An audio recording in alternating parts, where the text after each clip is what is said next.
Hi, and welcome to this chapter, Moving Averages. Moving averages are very simple to understand. They play a very similar role to trend lines. Moving averages simply hold price up in an uptrend and hold price down in a downtrend.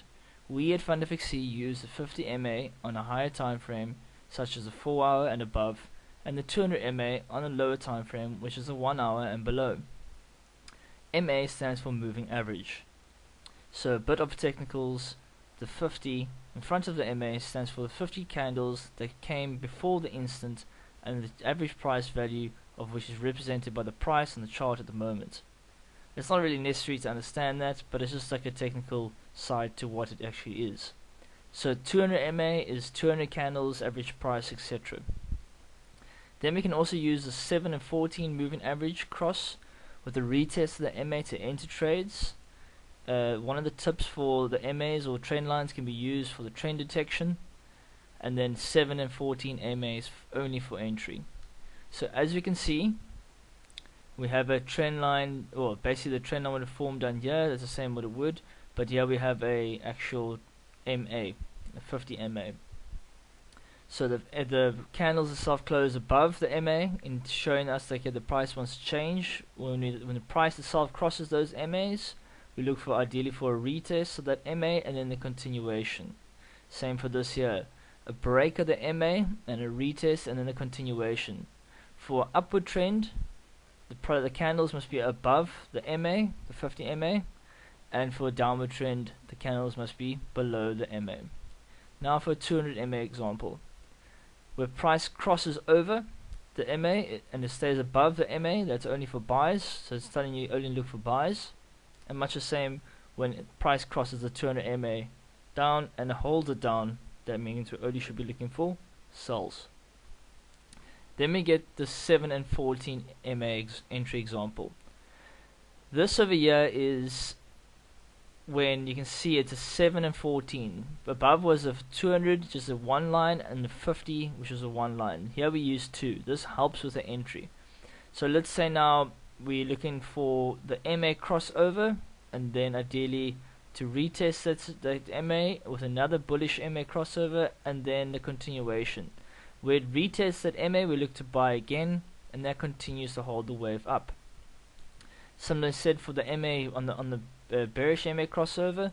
We have the bearish MA crossover where the red crosses the green. That's indicative, and the red stays on top. That's indicative to sell.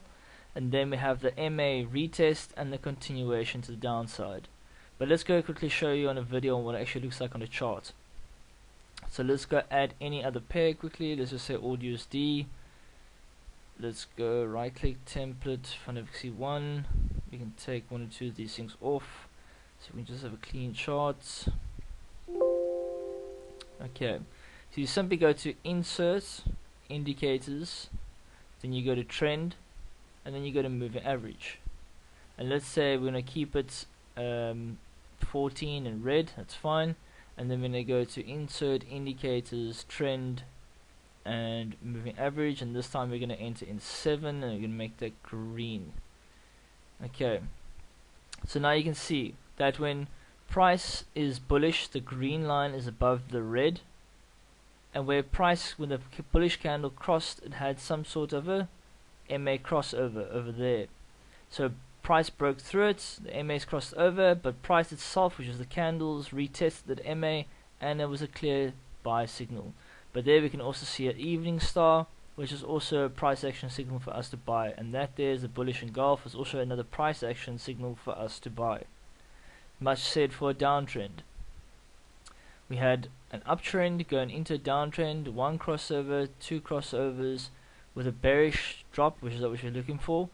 Then ideally we had a MA retest, which we had over here, and then the continuation down. Okay, so that's the MA entries. Let's go now quickly to a MA on, let's take this away. Some people want to delete something, you simply hover your mouse over it, right click and you press it, or you want to go to MA properties just to change it around. Let's go add a 50 so we can just see what that looks like. Now this is a 50 MA example. That should go on the 4 hour and above only. So when price breaks below and retest the MA, we look for a sell. Where price breaks above the MA and a retest, we should only look for a buy. Very, very simple. Let's now enter a 200 MA, and this is for the 1 hour and below. So let's zoom out a bit so we can see a bit better. Where price has broken below and retested like it has there, and a continuation down. Retest the MA and a continuation down. Now we had, that's all for sells. Then we have on this section above the line for a buy, which is when the price breaks above that, and a retest, that would be indicative of a buy. Very, very simple, guys, not too complicated. So hopefully that explains MAs a bit better, and with that you can move on to the next chapter.